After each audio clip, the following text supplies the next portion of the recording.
sa dulo ng baybaying Paranas, kung saan ang dagat ay tila walang hanggan at ang hangin ay may dalang alat at lungkot, naninirahan si Bong. Isang mahirap na mangingisdang ang tanging kayamanan ay ang kanyang bangkang kahoy at ang lakas ng kanyang mga bisig.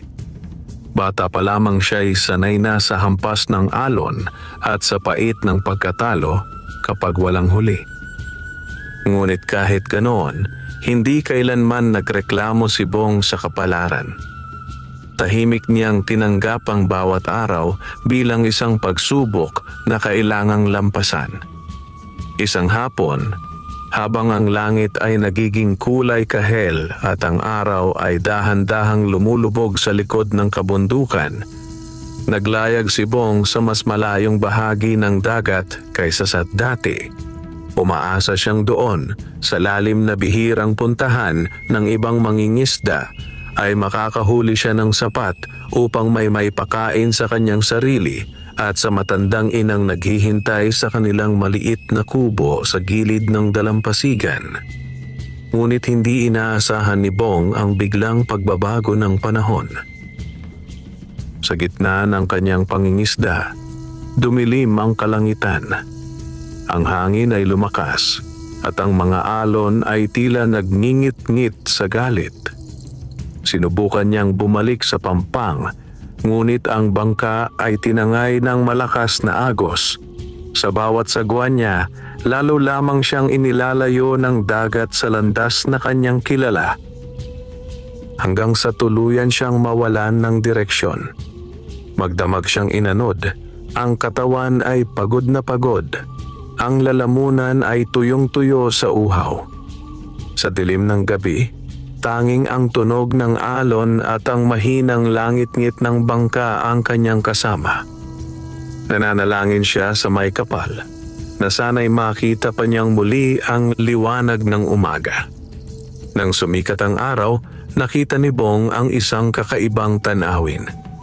Sa di kalayuan, may makapal na gubat ng bakawan na nakatindig sa gilid ng dagat. Ang mga ugat ay tila mahahabang daliring humahawak sa lupa at tubig. Ang lugar ay tahimik, halos walang galaw, at ang hangin ay may dalang malamig na simoy na kakaiba sa karaniwang init ng baybayin. Dahan-dahang dumaong ang kanyang bangka sa putikan sa gilid ng bakawan. Halos hindi na makalakad si Bong sa sobrang panghihina. Ang sikmura niya ay kumakalam sa gutom at ang labi niya ay basag-basag sa uhaw. Bumaba siya sa bangka at pilit na lumakad papasok sa gubat, umaasang may makikitang sariwang tubig o bunga na maaaring makain. Ngunit habang lalo siyang lumalalim sa bakawan, lalo niyang naramdaman ang kakaibang bigat ng hangin. Ang mga puno ay matataas at siksik. Ang kanilang mga dahon ay nagbubulungan sa bawat galaw ng hangin. Ang mga ugat na nakausli sa lupa ay tila mga ahas na handang manghila sa sinumang mapadpad sa kanilang teritoryo. Paminsan-minsan, may mga aninong gumagalaw sa pagitan ng mga puno. Ngunit kapag tinignan ni Bong, wala naman siyang makita. Lumipas ang ilang oras, ngunit wala pa rin siyang natatagpo ang tubig o pagkain. Naupo siya sa isang tuod. Ang dibdib ay hinihingal. Ang mga mata ay puno ng luha. Sa unang pagkakataon sa kanyang buhay, naramdaman niyang tunay siyang nag-iisa. Panginoon, mahina niyang bulong. Kung ito na ang huling araw ko, patawarin ninyo po ako sa aking mga pagkukulang. Sa sandaling iyon, may narinig siyang kakaibang tunog. Hindi ito yabag ng tao, ni huni ng ibon, ni lagaslas ng tubig. Ito'y tunog ng mabigat na paghinga na tila nagmumula sa likuran ng mga puno. Dahan-dahan siyang tumayo. Ang tuhod ay nanginginig.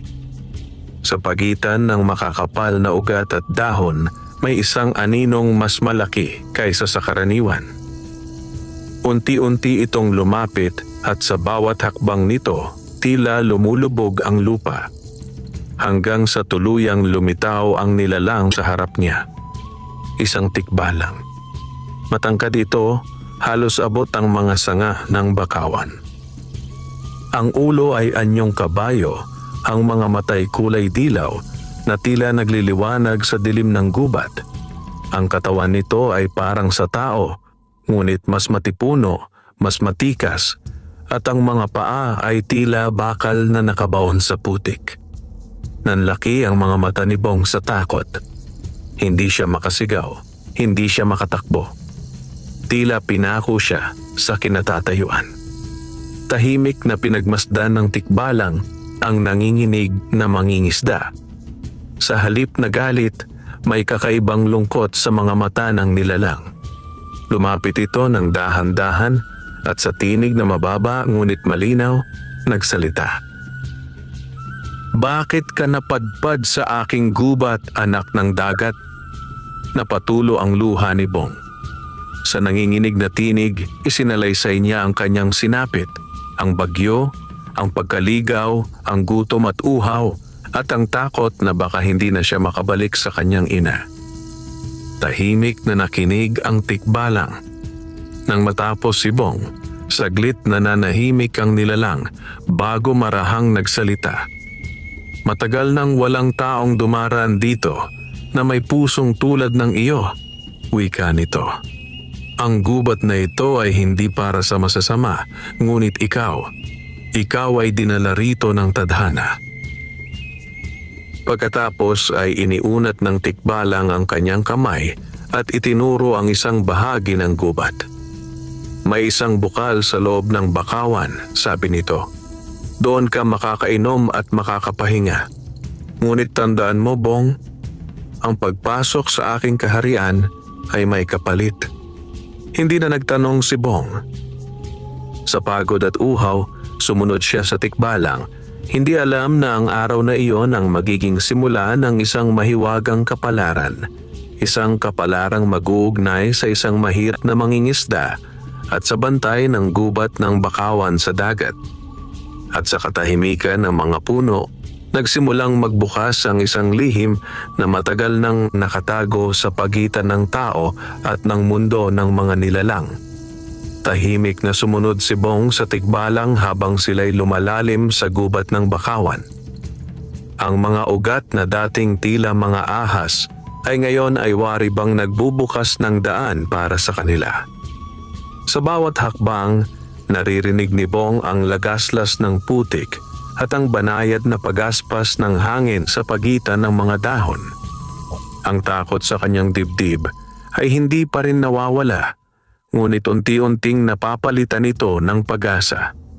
Ang tikbalang ay naglalakad ng marahan, tila sinasadya nitong huwag iwan ng mahina at pagod na mangingisda.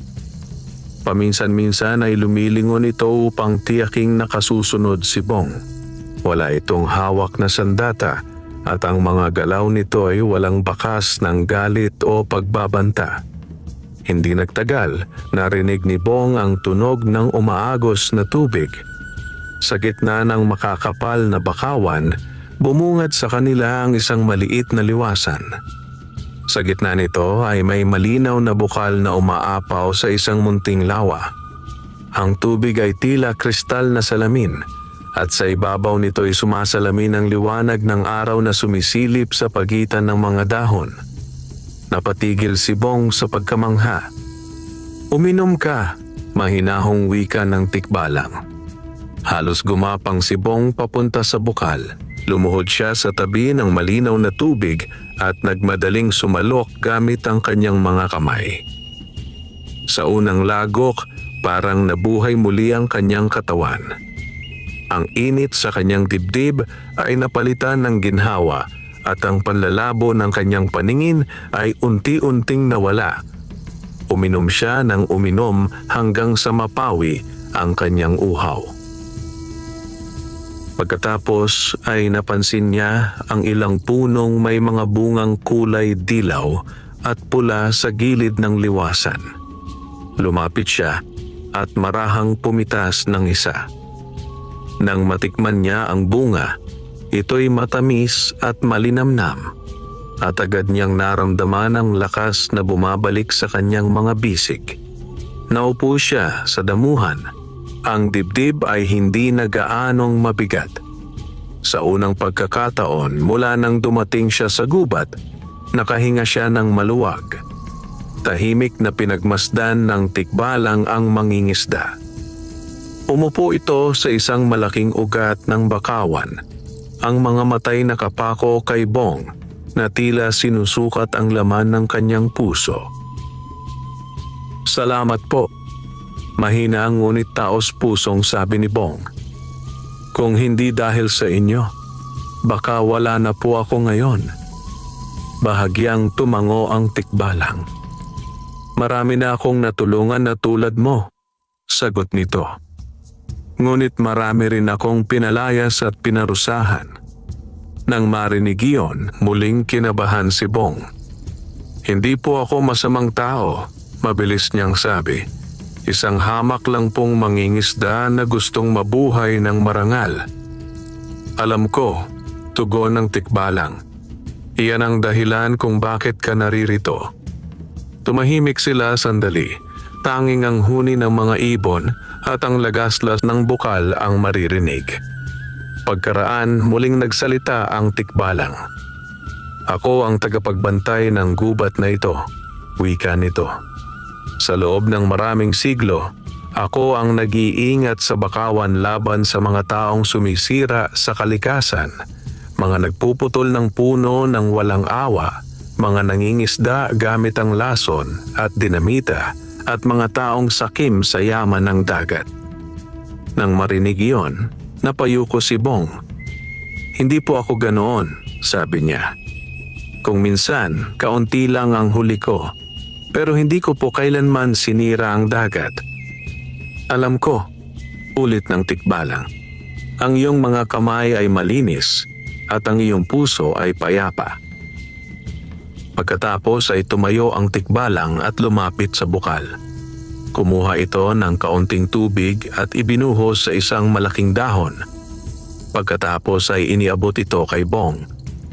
"Inumin mo pa ito," sabi nito. "Hindi lamang nito mapapawi ang iyong uhaw, kundi bibigyan ka rin nito ng lakas upang makauwi." Sumunod si Bong.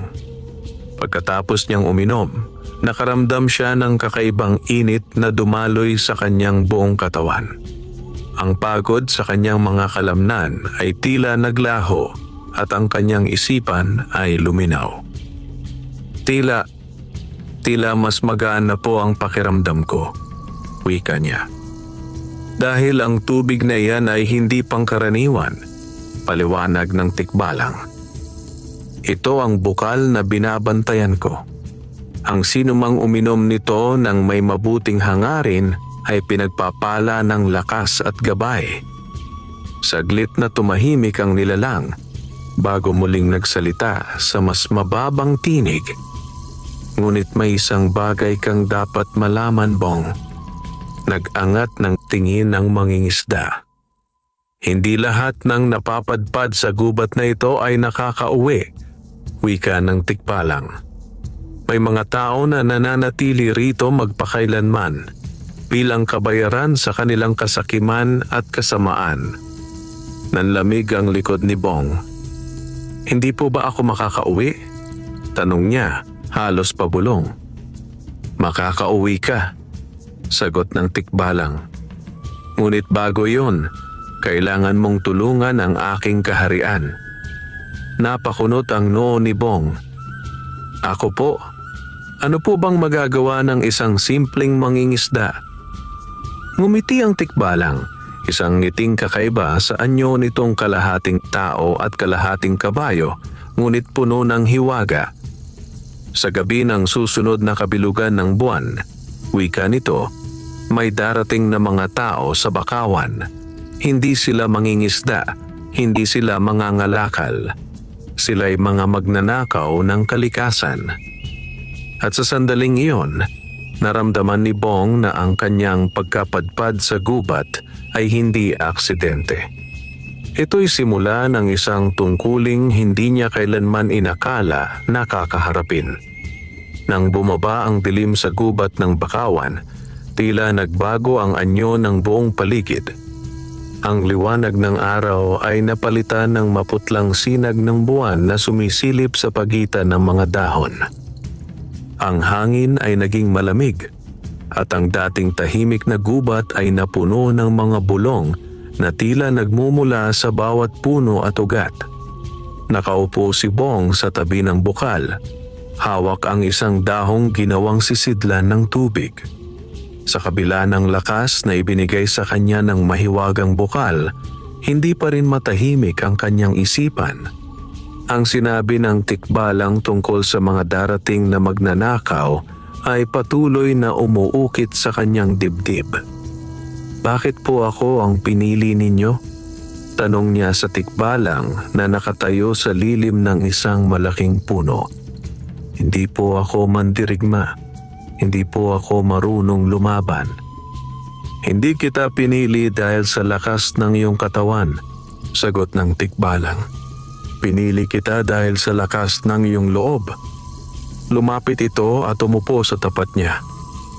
"May mga taong paparating dito," patuloy ng nilalang, "na may balak putulin ang mga bakawan at hulihin ang mga lamang dagat gamit ang lason. Kapag nagawa nila iyon, mamamatay ang gubat na ito at ang mga hayop na umaasa rito." Napakuyom ang kamao ni Bong. "Marami na pong gubat ang nasira sa amin," sabi niya. "Maraming mangingisda ang naghirap dahil wala ng isda. Kaya kailangan ko ang tulong mo," tugon ng tikbalang. "Hindi kita ipapaharap sa kanila bilang mandirigma, kundi bilang saksi at tagapamagitan." Hindi agad nakaunawa si Bong. "Makinig kang mabuti," wika ng tikbalang. "May kapangyarihan ang bukal na iyong ininuman. Sa loob ng 3 gabi, makikita mo ang hindi nakikita ng karaniwang tao. Maririnig mo ang tinig ng gubat at ng dagat." Nanlaki ang mga mata ni Bong. "Makikita ko po." "Kayo?" "Hindi lamang ako," sagot ng tikbalang. "Makikita mo rin ang mga diwata ng bakawan, ang mga espiritu ng tubig at ang mga aninong nagbabantay sa hangganan ng aking kaharian." Saglit na tumahimik ang tikbalang bago muling nagsalita. "Sa pagdating ng mga magnanakaw, ikaw ang lalapit sa kanila. Hindi ka man lalaban, ikaw ang magbababala. Pero po, kung hindi sila makinig?" Sumulyap ang tikbalang sa malayong bahagi ng gubat kung saan ang mga anino ay tila gumagalaw. "Kung hindi sila makinig," mababa nitong sagot, "ang gubat mismo ang kikilos." Kinilabutan si Bong. Hindi nagtagal, narinig nila ang tunog ng mga yabag sa malayo. Unay mahina lamang, halos parang pagaspas ng hangin. Ngunit habang lumilipas ang mga sandali, naging malinaw ang tunog ng mga paa sa putik, ang pagkaluskos ng mga dahon at ang mahinang usapan ng mga tao. Dumating na ang mga magnanakaw.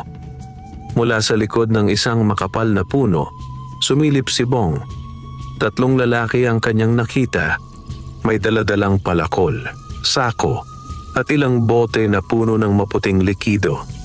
Ang kanilang mga mukha ay magaspang at ang mga matay puno ng kasakiman. "Dito raw marami ang alimango at hipon," sabi ng isa. "Kapag nilagyan natin ng laso ng tubig, madali nating mahuhuli ang lahat. Putulin na rin natin ang ilang bakawan," dagdag ng isa pa. "Maganda ang kahoy nito." Nang marinig iyon, sumikip ang dibdib ni Bong. Naalala niya ang kanyang ina, ang mga kapitbahay niyang mangingisda at ang dagat na minsan nagbigay sa kanila ng kabuhayan. Kung masisira ang bakawang ito, masisira rin ang buhay ng maraming tao. Huminga siya ng malalim. Lumabas siya mula sa kanyang pinagtataguan. "Mga kuya," malakas ngunit nanginginig niyang tawag. "Huwag po kayong magtuloy. Nagulat ang tatlong lalaki. "Hoy, sino ka?" sigaw ng isa. "Isa lang po akong mangingisda," sagot ni Bong. "Ang gubat na ito ay sagrado. Kapag sinira ninyo ito, may masamang mangyayari." Nagtawanan ang mga lalaki. "Takutin mo ang sarili mo," sabi ng isa. "Lumayas ka rito kung ayaw mong mapahamak." Ngunit sa sandaling iyon, may kakaibang nangyari. Ang hangin ay biglang lumakas.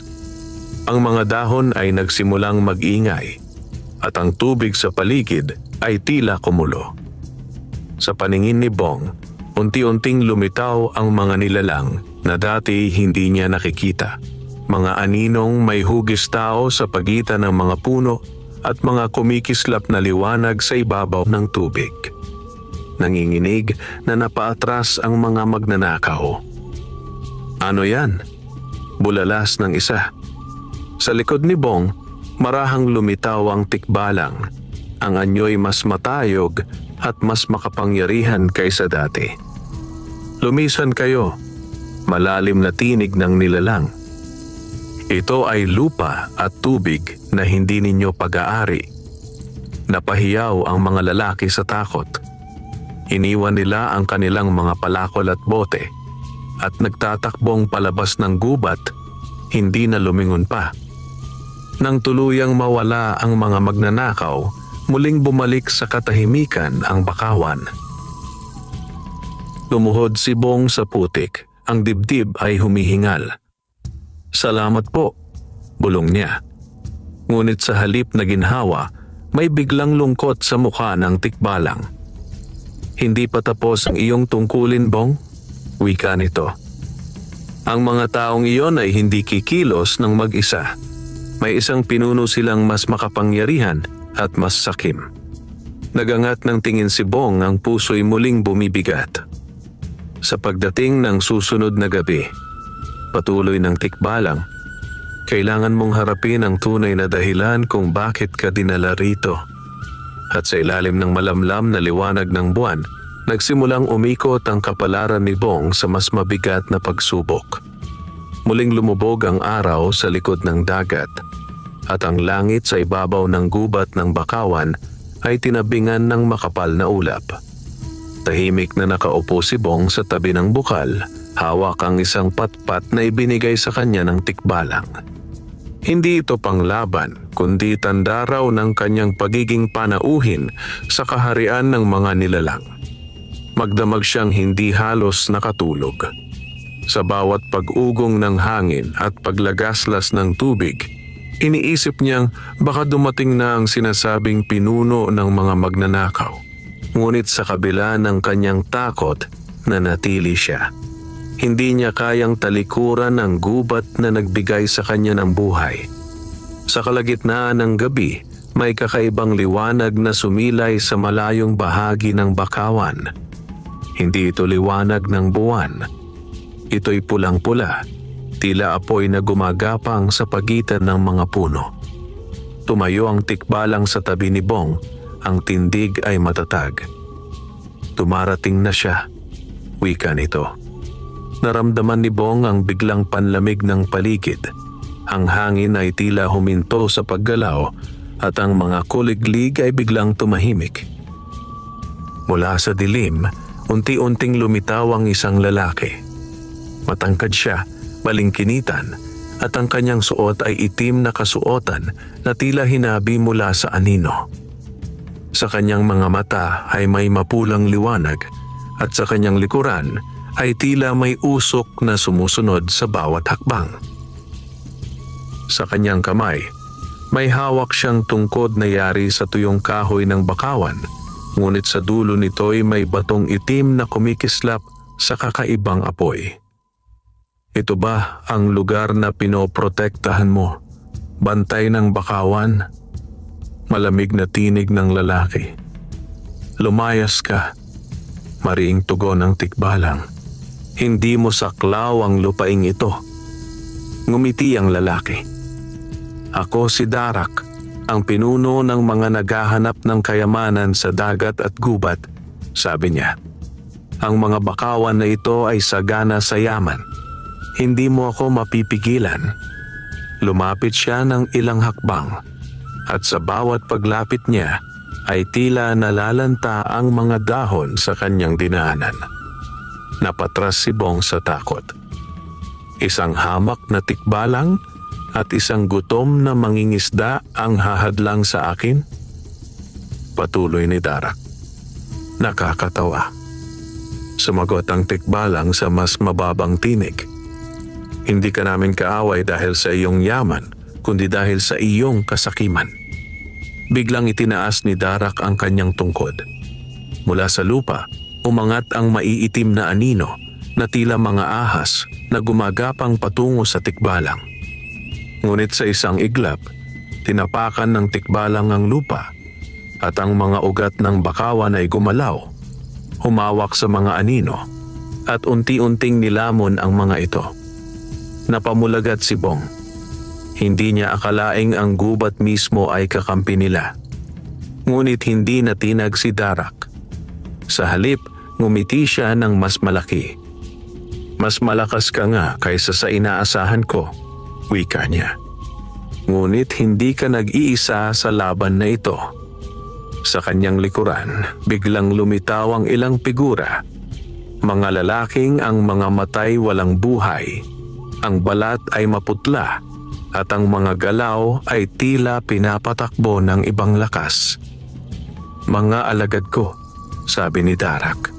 Ipakita ninyo sa kanila ang kapangyarihan ng dilim. Sumugod ang mga figura patungo sa tikbalang. Sa takot, napasigaw si Bong. Ngunit sa sandaling iyon, naramdaman niya ang kakaibang init sa kanyang dibdib. Ang patpat na hawak niya ay biglang nagliwanag at sa kanyang paningin ay tila may mga guhit na liwanag na nag-uugnay sa kanya at sa paligid. Narinig niya ang mahina ngunit malinaw na tinig, hindi ng tikbalang kundi ng gubat mismo. Anak ng dagat, huwag kang matakot. Hindi niya alam kung paano, ngunit itinaas niya ang patpat at itinuro sa mga papalapit na alagad. Biglang huminto ang mga ito. Ang kanilang mga katawan ay nanginig at ang maiitim na usok sa paligid nila ay unti-unting naglaho. Isa-isa silang bumagsak sa lupa, walang malay. Napatigil si Darak. May basbas ka ng bukal. Bulalas niya. Kaya pala ikaw ang pinili. Nagtagpo ang tingin ni Bong at ng tikbalang. Hindi kita maaaring hayaang manatili rito, wika ng tikbalang kay Darak. Ang kapangyarihan mo ay hindi para sa lugar na ito. Tumawa si Darak, ngunit may bakas na ng galit sa kanyang tinig. Hindi pa ito ang wakas, sabi niya. Babalik ako. At sa susunod, hindi na kayo magiging handa. Sa isang iglap, naglaho siya sa anyo ng usok at kasama niya ang natitirang kadiliman. Muling bumalik ang katahimikan sa gubat. Nanghina si Bong at napaupo sa lupa. Hindi ko po akalaing kaya kong gawin iyon, bulong niya. Lumapit ang tikbalang at marahang inilapag ang kamay sa kanyang balikat. Hindi pa tapos ang iyong paglalakbay, wika nito. Ang bukal ay nagbigay sa iyo ng kakayahang maging tagapamagitan ng tao at ng mga nilalang. Saglit itong tumingin sa malayo sa direksyon ng dagat. Ngunit darating ang araw, dagdag nito, na kailangan mong pumili kung saan ka tunay na nabibilang. At sa ilalim ng malamlam na liwanag ng buwan, napagtanto ni Bong na ang kanyang pagkapadpad sa bakawan ay simula pa lamang ng mas malalim na kapalaran. Nang magbukang liwayway, bumalik ang kulay at init sa gubat ng bakawan. Ang pulang liwanag na iniwan ni Darak ay tuluyan ng naglaho at ang mga dahong nalanta ay muling nagsimulang sumariwa. Ang mga ibon ay nagbalik sa pag-awit at ang hangin ay nagdala ng amoy ng alat at sariwang putik. Ngunit sa puso ni Bong, hindi pa rin humuhupa ang bigat. Nakaupo siya sa gilid ng bukal, pinagmamasdan ang malinaw na tubig na minsan pang nagbigay sa kanya ng lakas. Sa kanyang dibdib, may kakaibang pintig na tila may tumatawag mula sa malayo. Isang panawagang hindi niya maipaliwanag, ngunit pamilyar sa kanyang kaluluwa. Lumapit ang tikbalang, dala ang isang dahon na puno ng mga isda at bungang gubat. "Kumain ka," sabi nito. "Kailangan mong magpalakas." Tahimik na sumunod si Bong. Habang ngumunguya, hindi niya maiwasang itanong ang bumabagabag sa kanyang isipan. "Makakauwi pa po ba ako?" tanong niya. "O dito na po ba matatapos ang buhay ko?" Tumingin ang tikbalang sa direksyon ng dagat. "Makakauwi ka," sagot nito. "Ngunit hindi ka na babalik na katulad ng dati." Napayuko si Bong. "May panganib na naghihintay sa iyong nayon," patuloy ng tikbalang. "Ang lalaking nakita mo kagabi ay may balak na mas malaki kaysa sa pagsira ng bakawan. Ang tunay niyang hangarin ay ang sakupin ang buong baybayin." Nanlaki ang mga mata ni Bong. "Ang nayon ko po, ang aking ina. Kaya ka tinawag ng dagat," wika ng tikbalang. "Nararamdaman ng tubig ang darating na kapahamakan, at ikaw ang napiling maging tulay." Tumahimik si Bong. Ang mga kamay ay nanginginig. "Ano po ang kailangan kong gawin?" Tumayo ang tikbalang at itinuro ang bukal. "Bago ka makauwi, kailangan mong tanggapin ang huling biyaya ng bukal," sabi nito. Ngunit ang biyayang ito ay may kapalit. Lumapit si Bong sa gilid ng bukal.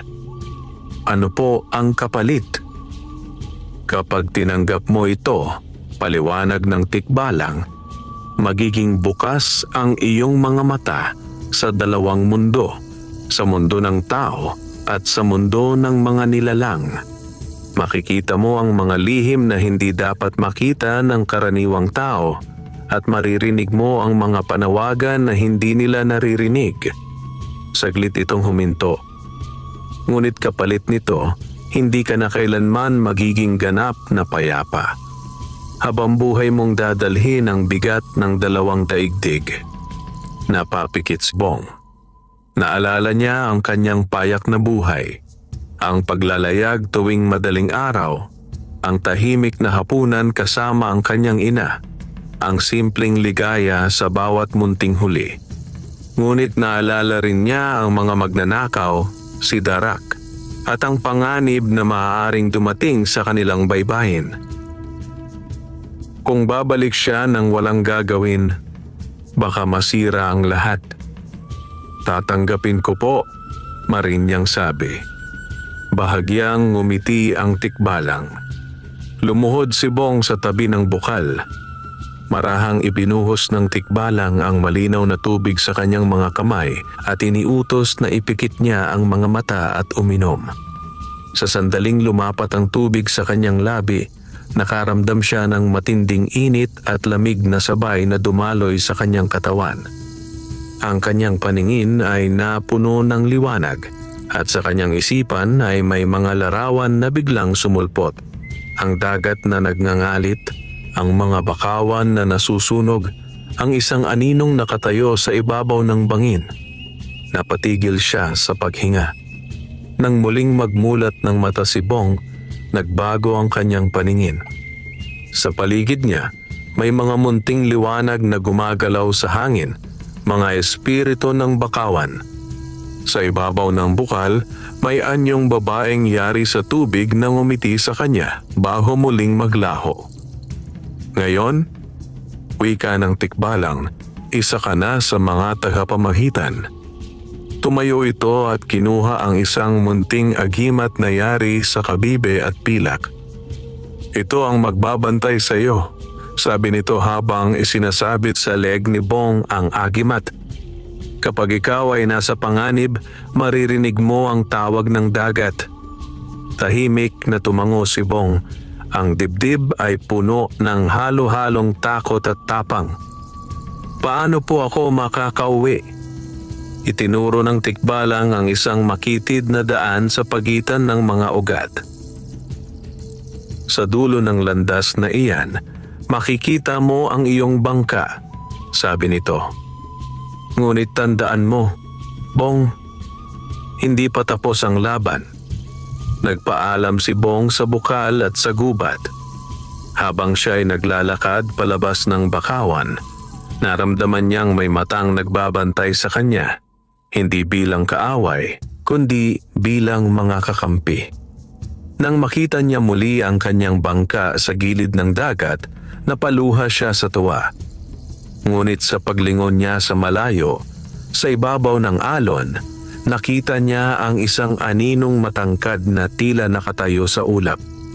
At sa kanyang dibdib, muling tumibok ang panawagan ng dagat. Maingat na isinakay ni Bong ang kanyang sarili sa bangkang kahoy. Ang mga bisig na dati nang hihina ay ngayon ay may kakaibang lakas at sigla. Hinawakan niya ang sagwan at dahan-dahang itinulak ang bangka palayo sa putikan ng bakawan.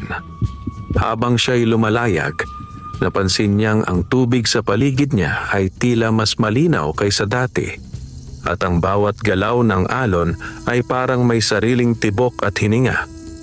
Sa bawat sagwan, mas malinaw niyang naririnig ang bulong ng dagat. Hindi ito mga salita, kundi mga damdaming dumadaloy sa kanyang isipan, babala, pangamba at panawagan ng tulong. Hindi nagtagal, natanaw niya ang pamilyar na anyo ng kanilang nayon sa baybayin. Ang mga bubong ng nipa ay kumikislap sa sikat ng araw, at ang manipis na usok mula sa mga kalan ay umaangat sa hangin.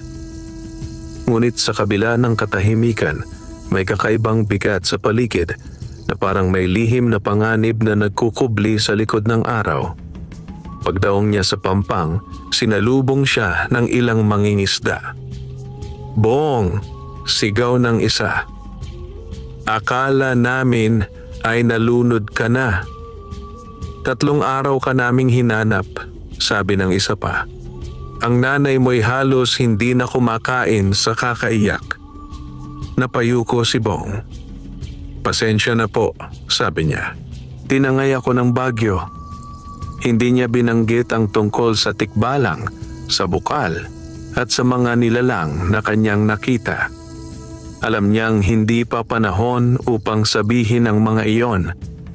Mabilis siyang tumakbo pa uwi. Sa kanilang maliit na kubo, nadatnan niya ang kanyang ina na nakaupo sa may bintana, hawak ang lumang rosaryo. Nang makita siya ng matanda, napahikbi ito at agad siyang niyakap. Salamat sa Diyos at buhay ka, anak. Umiiyak na, sabi ng ina. Hindi po ako pababayaan ng may kapal, sagot ni Bong, pilit na pinapawi ang luha. Ngunit sa gabing iyon, hindi siya mapakali.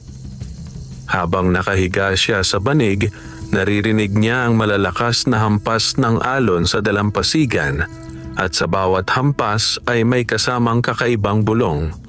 Sa kanyang paningin, sa labas ng bintana, may mga aninong gumagalaw sa ibabaw ng tubig. Tumayo siya at lumabas ng kubo. Sa tabing dagat, nakita niya ang ilang bangkang hindi niya kilala na nakadaong sa malayo. Ang kanilang mga layag ay itim at ang kanilang mga tauhan ay abala sa pagbubuhat ng mga sako at kahon. Naramdaman ni Bong ang biglang kirot sa dibdib. Ito ang mga tauhan ni Darak. Dahan-dahan siyang lumapit, nagtatago sa likod ng mga bato at bangkang nakahila sa pampang. Mula sa kanyang pinagtataguan, nakita niya ang mga lalaking nag-uusap sa mababang tinig. Sa bukas ng gabi, sabi ng isa, ilalabas natin ang lambat na may lason. Uubusin natin ang isda sa bahaging ito. At pagkatapos, dagdag ng isa pa, sisindihan natin ang mga bakawan sa kabilang panig para wala nang hadlang sa atin. Nanikip ang dibdib ni Bong. Kung matutuloy ang kanilang balak, mawawala ang kabuhayan ng buong nayon at masisira ang gubat na nagligtas sa kanya. Tahimik siyang umatras at nagmadaling bumalik sa kanilang kubo. Hindi siya makakatulog hanggat hindi niya nagagawa ang dapat niyang gawin. Sa unang liwanag ng umaga, tinipon niya ang ilang matatandang mangingisda at ang kapitan ng nayon. May masamang balak ang mga dayuhang dumating kagabi, sabi niya. Gagamit sila ng lason at sisirain ang mga bakawan. Nagkatinginan ang mga lalaki. Paano mo nalaman? Tanong ng kapitan. Hindi agad nakasagot si Bong. Narinig ko po, sagot niya sa wakas. Habang naglalakad ako sa tabing dagat, hindi lubusang naniwala ang iba, ngunit dahil kilala si Bong bilang tapat at tahimik na tao, napagpasiyahan nilang magbantay sa gabing iyon. Nang dumilim ang langit, nagkubli ang mga mangingisda sa likod ng mga bangka at bato, hawak ang kanilang mga sibat at lambat. Sa ilalim ng liwanag ng buwan, muling lumitaw ang mga bangkang itim. Tahimik na bumaba ang mga tauhan ni Darak, dala ang kanilang mga bote at sulo. Humigpit ang hawak ni Bong sa agimat sa kanyang leeg. Sa sandaling iyon, naramdaman niyang may dumaloy na malamig na hangin sa paligid niya. Sa ibabaw ng tubig, may mga munting liwanag na nagsimulang kumislap, mga espiritu ng dagat na dahan-dahang nagtitipon. At sa kanyang dibdib, muling umalingaw-ngaw ang panawagan ng dagat. Ngayon na, bulong niya sa sarili. Sa paglabas niya mula sa kanyang pinagtataguan, alam niyang ang susunod na sandali ang magtatakda ng kapalaran ng kanilang nayon. Lumabas si Bong mula sa likod ng mga bato, ang mga paay nanginginig, ngunit ang dibdib ay puno ng tapang. Sa paligid niya, tahimik na naghihintay ang mga mangingisda. Ang ilan ay may hawak na sibat, ang iba na may pamalo at lambat. Sa ibabaw ng dagat, dahan-dahang lumalapit ang mga bangkang itim, tila mga aninong gumagapang sa liwanag ng buwan. Huminga ng malalim si Bong. Sa kanyang paningin, hindi na lamang mga tao ang kanyang nakikita. Sa pagitan ng mga alon, may mga anyong yari sa tubig na kumikislap. Sa hangin, may maliliit na liwanag na tila nagbabantay. Ang mga espiritu ng dagat at bakawan ay naroon, tahimik ngunit handang tumulong. Tahimik na bumaba sa pampang ang mga tauhan ni Darak. Isa sa kanila ang nagbukas ng isang bote at dahan-dahang ibinuhos ang maputing likido sa isang sisidlan. Sa sandaling iyon, sumigaw si Bong. Tumigil kayo! Napalingon ang mga lalaki. Siya na naman! Bulalas ng isa. Hulihin ninyo siya! Sumugod ang dalawang lalaki patungo kay Bong. Ngunit bago pa sila makalapit, itinaas ni Bong ang kamay na may hawak na agimat. Hindi siya sumigaw ng anuman, hindi rin niya alam kung anong salita ang dapat bigkasin. Ngunit sa loob ng kanyang dibdib, taimtim siyang nanalangin. Biglang umalo ng tubig sa harap niya. Mula sa dagat, may umangat na parang pader ng malinaw na alon na humarang sa dalawang lalaki. Nabigla ang mga ito at napaurong, nadapa sa basang buhangin. Nagulat ang mga mangingisda sa likuran ni Bong. Anak ng... Ano yon? Bulong ng isa. Hindi na nag-atubili ang kapitan ng nayon. Sugurin sila! Sigaw niya. Sumugod ang mga mangingisda at nagkagulo sa tabing dagat. May mga nahulog na bote, may nabasag na sisidlan, at ang ilan sa mga tauhan ni Darak ay nagtatakbo palayo. Ngunit sa gitna ng kaguluhan, biglang dumilim ang paligid.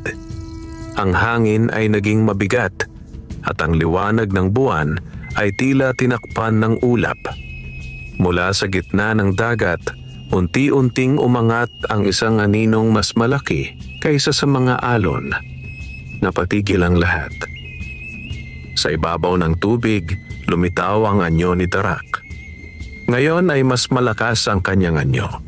Ang mga mata ay nag-aapoy sa pulang liwanag at ang kanyang itim na kasuotan ay tila hinabi mula sa usok at dilim. Akala ninyo ba'y mapipigilan ninyo ako? Malakas at umaalingaw-ngaw ang tinig niya. Ang dagat at lupa ay para sa mga marunong kumuha. Nang makita siya ng mga mangingisda, nagtakbuhan ang ilan sa takot. Nanatili si Bong sa kanyang kinatatayuan. Hindi mo po sila maaaring saktan, mariin niyang sabi. Hindi iyo ang dagat na ito. Tumawa si Darak. Isa ka ng ganap na tagapamagitan, sabi niya. Kung gayon, ikaw ang una kong wawasakin. Itinaas ni Darak ang kanyang tungkod. Mula sa dagat may mga aninong umangat, mga nilalang na yari sa putik at usok. Ang mga matay walang liwanag, isa-isa silang lumapit sa pampang. Naramdaman ni Bong ang matinding takot. Ngunit sa sandaling iyon, may mahinang yabag sa likuran niya. Paglingon niya, nakita niya ang tikbalang na nakatayo sa gilid ng bakawan, ang mga matay kumikislap sa liwanag ng buwan. Hindi ka nag-iisa, wika ng nilalang. Kasunod nito, lumitaw ang mga diwata ng bakawan at ang mga espiritu ng tubig nagtitipon sa paligid ni Bong at ng mga mangingisda. Sa gitna ng dalawang mundo, tumayo si Bong. Hawak ang agimat, ang dibdib ay naglalagablab sa tapang. Itinaas niya ang kamay at malakas na nagsalita. Sa ngalan ng dagat at ng gubat, iniuutos ko sa inyong lumisan. Sa sandaling iyon, kumidlat sa malayo at ang hangin ay umikot sa paligid ng pampang. Ang mga nilalang na yari sa putik ay nagsimulang matunaw at ang mga alon ay nagngangalit na tila may sariling galit. Napatras si Darak. Ang mukha ay napuno ng galit. Hindi pa tapos ito, sigaw niya. Babalik ako na mas malakas. Sa isang iglap, naglaho siya sa loob ng isang itim na alon at kasabay niya ang natitirang kadiliman. Muling bumalik ang katahimikan sa baybayin. Ang mga mangingisda ay dahan-dahang lumapit kay Bong, ang mga matay puno ng pagtataka at paghanga. Paano mo nagawa yon? Tanong ng kapitan. Napailing si Bong. Hindi po ako ang gumawa, sagot niya. Ang dagat at ang gubat po ang tumulong. Sa likuran niya, marahang tumango ang tikbalang bago muling naglaho sa lilim ng bakawan. Ngunit sa kabila ng tagumpay, may mabigat na pakiramdam sa dibdib ni Bong. Alam niyang hindi pa tapos ang laban. Sa malayo, sa ilalim ng madilim na ulap, may pulang liwanag na muling kumislap, palatandaan na si Darak ay nagmamasid pa rin. At sa kanyang dibdib, muling umalingaw-ngaw ang panawagan ng dagat, mas malakas kaysa dati. Pagkaraan ng gabing iyon, tila bumalik sa dati ang katahimikan sa nayon ng Paranas. Muling naglayag ang mga mangingisda sa madaling araw, muling naglaro ang mga bata sa buhanginan, at muling umusok ang mga kalan sa bawat kubo. Ngunit para kay Bong, wala nang bumalik sa dati. Sa bawat pagdilat niya ng mata, nakikita niya ang mga bagay na hindi napapansin ng iba. Sa ibabaw ng dagat, may mga aninong tila nagbabantay sa mga bangka. Sa pagitan ng mga bakawan, may mga munting liwanag na kumakaway sa kanya tuwing siya ay dumaraan. Maging sa loob ng kanilang kubo, paminsan-minsan ay may malamig na simoy na tila may kasamang bulong. Hindi niya masabi ang lahat sa kanyang ina. Natakot siyang baka isipin nitong siya'y nawalan ng bait. Ngunit isang gabi, habang sila'y naghahapunan, biglang nagsalita ang matanda.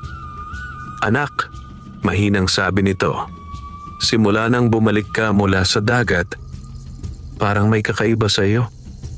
Napatigil si Bong sa pagkain. Napapansin kong madalas kang nakatitig sa kawalan, patuloy ng ina. At kung minsan, parang may kausap kang hindi ko nakikita. Napayuko si Bong. Hindi na niya kayang itago pa. Sa mahinang tinig, isinalaysay niya ang lahat. Ang bagyo, ang gubat ng Bakawan, ang tikbalang, ang bukal at si Darak. Tahimik na nakinig ang kanyang ina, ang mga matay puno ng luha at takot. Nang matapos si Bong, mahigpit siyang niyakap ng matanda. "Anak," sabi nito, "hindi kita lubusang nauunawaan, pero alam kong hindi ka magsisinungaling sa akin." Napaluha si Bong. "Natatakot po ako, inay," amin niya. "Hindi ko alam kung hanggang kailan ko kakayanin ito." Hinaplos ng matanda ang kanyang buhok.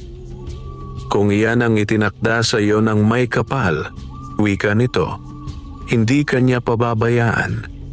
Sa gabing iyon, muling tinawag si Bong ng dagat. Habang ang buwan ay bilog at maliwanag, narinig niya ang mahinang awit na nagmumula sa baybayin. Dahan-dahan siyang lumabas ng kubo at naglakad patungo sa dalampasigan. Sa gilid ng tubig, nakita niya ang tikbalang na nakatayo. Ang anyo'y mas malinaw at mas payapa kaysa dati. "Panahon na upang harapin mo ang pinakamahirap na pagsubok," wika ng nilalang. "Ano po iyon?" tanong ni Bong. "Ang pagpili," sagot ng tikbalang. "Hindi ka maaaring manatiling kalahati sa dalawang mundo magpakailanman." Naupo sila sa isang malaking bato sa tabi ng dagat. "May dalawang landas sa iyong harapan," paliwanag ng tikbalang. "Una, maaari mong talikuran ang kapangyarihan ng bukal. Mabubuhay ka bilang karaniwang mangingisda, tahimik at payapa. Ngunit mananatiling malaya si Darak na bumalik at sirain ang baybayin. Pangalawa," patuloy nito, "maaari mong tanggapin ng buo ang pagiging tagapamagitan. Ngunit kapalit nito, hindi ka na mabubuhay bilang karaniwang tao. Kakailanganin mong iwan ang iyong nayon, ang iyong ina, at maglakbay sa pagitan ng dagat at gubat upang bantayan ang hangganan ng dalawang mundo." Nanikip ang dibdib ni Bong. "Hindi ko po kayang iwan ang aking ina," mahina niyang sabi. "Alam ko," tugon ng tikbalang. "Ngunit tandaan mo, ang iyong ina ay ligtas lamang hanggat may nagbabantay sa dilim." Saglit na tumahimik ang dalawa. Sa malayo sa ibabaw ng dagat, may pulang liwanag na muling kumislap. Napatayo si Bong. "Babalik po siya," bulong niya. "Oo," sagot ng tikbalang. At sa susunod, hindi na lamang ang baybayin ang kanyang target, kundi ang puso ng iyong nayon. Napapikit si Bong. Sa kanyang isipan, nagbangga ng dalawang larawan. Ang payapang buhay kasama ang kanyang ina at ang baybaying nasusunog, ang dagat na namamatay, ang mga taong umiiyak sa pagkawala ng kanilang kabuhayan. Nang muli siyang magmulat ng mata, may luha sa kanyang pisngi. "Ano po ang dapat kong piliin?" tanong niya. Hindi agad sumagot ang tikbalang. Ang sagot, wika nito sa huli, ay hindi ko maaaring ibigay sa iyo, sapagkat ang kapalaran ng dalawang mundo ay nasa iyong puso. At sa ilalim ng liwanag ng buwan, nag-iisa si Bong sa gitna ng dalawang landas, hawak ang agimat, habang ang dagat ay patuloy na umaawit ng isang awit ng babala. Hindi nakatulog si Bong buong magdamag. Nakaupo siya sa tabing dagat, hawak ang agimat na nakasabit sa kanyang leeg, habang ang alon ay marahang humahaplos sa buhangin. Sa kanyang dibdib, Paulit-ulit na bumabalik ang tanong ng tikbalang, alin ang pipiliin niya? Ang tahimik na buhay o ang mabigat na tungkulin? Nang magsimulang mamula ang silangan, narinig niya ang kakaibang ugong na nagmumula sa dagat. Hindi ito tunog ng bagyo. Ito'y parang mababang halakhak na nagmumula sa kailaliman. Tumayo si Bong. Sa malayo, sa gitna ng dagat, unti-unting bumukas ang ibabaw ng tubig na tila may malaking aninong umaahon mula sa ilalim. Ang langit ay biglang nagdilim at ang mga ulap ay umikot na parang hinihigop ng isang di nakikitang puwersa. At mula sa pusod ng alon, lumitaw si Darak. Ngunit hindi na siya tulad ng dati. Ang kanyang katawan ay mas malaki. Ang balat ay tila hinubog mula sa itim na bato at usok. Sa kanyang likuran, may mga pakpak na yari sa anino at sa bawat pagaspas ng mga iyon ay may patak ng pulang liwanag na nahuhulog sa dagat. Bong! Umaalingaw-ngaw ang kanyang tinig sa buong baybayin. Panahon na upang tapusin natin ito. Naramdaman ni Bong ang pagyanig ng lupa sa ilalim ng kanyang mga paa. Mula sa mga bakawan, dumating ang tikbalang. Ang anyo'y mas marangal at mas makapangyarihan kaysa dati. Hindi ka na welcome sa lupaing ito, Darak. Mariing wika nito. Tumawa si Darak. Wala ka ng kapangyarihan dito, bantay. Tugon niya. Ang tagapamagitan na ang tunay kong pakay. Lumipad siya pababa at dumapo sa ibabaw ng isang malaking bato sa pampang. Ilang hakbang lamang ang layo kay Bong. Halika, sabi niya. Sumama ka sa akin. Ipakikita ko sa iyo ang yaman ng dagat at ang lihim ng kapangyarihan. Hindi mo na kailangang maging alipin ng kapalaran. Naramdaman ni Bong ang biglang tukso sa kanyang dibdib. Sa isang iglap, nakita niya ang kanyang sarili sa isang malaking bangka na puno ng ginto at perlas. Ang kanyang inay nakatira sa isang malaking bahay at ang kanyang buhay ay wala ng hirap. Ngunit sa gitna ng pangitain, nakita rin niya ang ibang larawan, ang dagat na itim at patay, ang mga bakawang sunog at ang kanyang ina na umiiyak sa tabi ng guho ng kanilang nayon. Mariing ipinikit ni Bong ang mga mata. Hindi po ako sasama sa inyo, matatag niyang sabi. Nagnggit-ngit si Darak. Kung gayon, mamamatay ka kasama ng baybayin na yan. Itinaas niya ang kanyang tungkod at mula sa dagat ay umangat ang napakalaking alon na tila pader na handang bumagsak sa nayon. Napahiyaw ang mga tao sa mga kubo. Sa takot, tumakbo ang ilan palabas ng kanilang bahay. Sumigaw ang tikbalang. Ngayon na, Bong, piliin mo na. Huminga ng malalim si Bong. Sa sandaling iyon, naalala niya ang bukal, ang gubat, ang dagat, at ang kanyang ina. Hinawakan niya ang agimat at inilapat sa kanyang dibdib. Pinipili ko po ang maging tagapamagitan. Malakas niyang wika. Para sa dagat, para sa gubat, at para sa aking nayon. Biglang nagliwanag ang agimat. Mula sa kanyang katawan, may lumabas na maningning na liwanag na tila pinaghalong bughaw at luntian, kulay ng dagat at kulay ng gubat. Napatigil ang alon sa ere. Napaatras si Darak, ang mukha'y puno ng galit at gulat. Hindi maaari. Bulong niya. Lumapit ang tikbalang at inilapat ang kamay sa balikat ni Bong. Ngayon, ikaw na ang tunay na bantay ng hangganan. Wika nito. Itinaas ni Bong ang kamay. Sa kanyang tinig, hindi na lamang siya tao ang nagsasalita, kundi ang dagat at ang gubat na sabay na umuukit sa bawat salita. Sa ngalan ng lupa at tubig, wika niya. Inuutos ko sa iyo, Darak. Bumalik ka sa kailaliman at huwag nang muling bumalik sa baybayin na ito. Biglang humagupit ang hangin. Ang mga alon ay nagsimulang umikot sa paligid ni Darak. Humihila sa kanya pabalik sa dagat. Sinubukan niyang lumaban. Ngunit ang kanyang katawan ay unti-unting natunaw sa usok at tubig. Babalik ako. Sigaw niya bago tuluyang lamunin ng kailaliman. Muling lumiwanag ang langit. Unti-unting bumalik sa dati ang dagat. Tahimik na nakatayo si Bong sa gitna ng pampang. Ang katawan ay pagod ngunit ang dibdib ay payapa. Lumapit ang tikbalang. Natupad mo na ang iyong pagpili, wika nito. Ngunit may huling kabanata pa ang iyong kapalaran. Nilingon ni Bong ang kanyang nayon. Ang mga tao'y dahan-dahang lumalabas sa kanilang mga kubo, ligtas ngunit puno ng tanong. Alam niyang ang susunod na hakbang ay ang pinakamahirap sa lahat.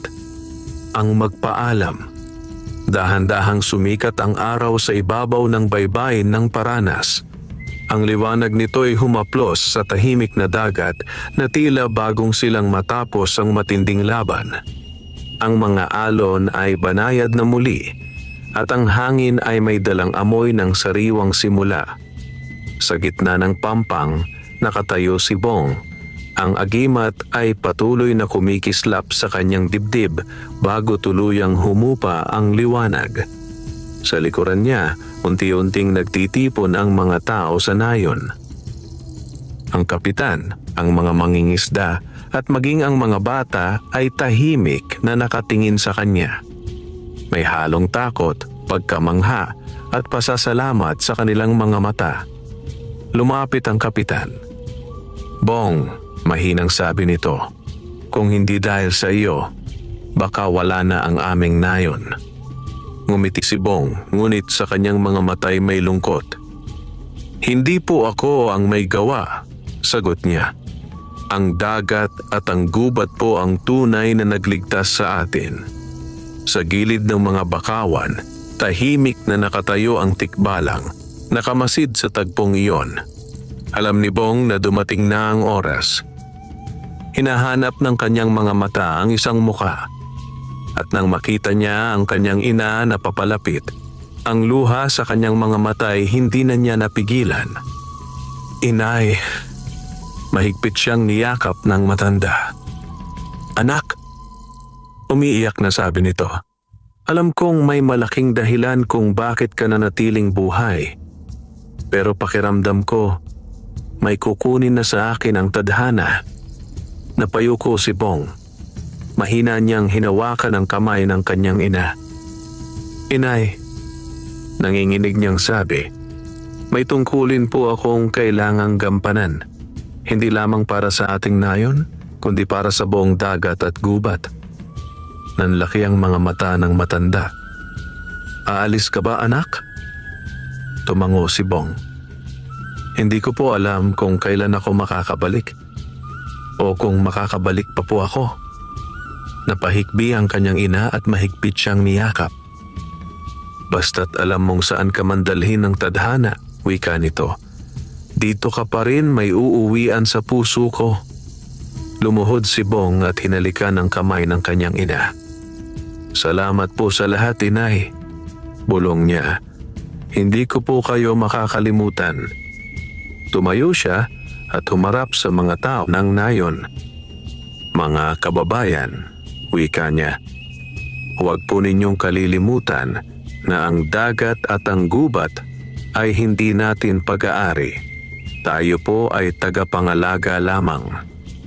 Kung iingatan ninyo ang kalikasan, iingatan din kayo nito. Tahimik na tumango ang mga tao. Pagkatapos, dahan-dahang lumakad si Bong patungo sa gilid ng bakawan. Sumunod ang tikbalang at huminto sa kanyang tabi. Handa ka na ba? Tanong ng nilalang. Opo, sagot ni Bong, bagamat may luha pa sa kanyang pisngi. Sa sandaling iyon, may mahinang liwanag na bumukas sa pagitan ng mga ugat ng bakawan. 100 na yari sa liwanag at anino. Huminto si Bong at lumingon sa huling pagkakataon. Sa kanyang ina, sa kanyang nayon, sa payak na buhay na minsan niyang minahal. Ngumiti siya, bagamat maipait sa kanyang puso. At saka siya humakbang papasok sa liwanag. Unti-unting naglaho ang daan. Nagbalik ang katahimikan sa Bakawan.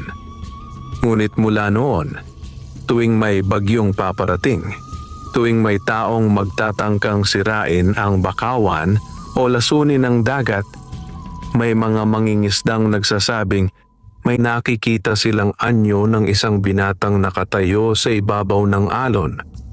May suot na agimat na kumikislap sa bughaw at luntian. At sa gilid ng gubat ng Bakawan, may tikbalang na tahimik na nagbabantay.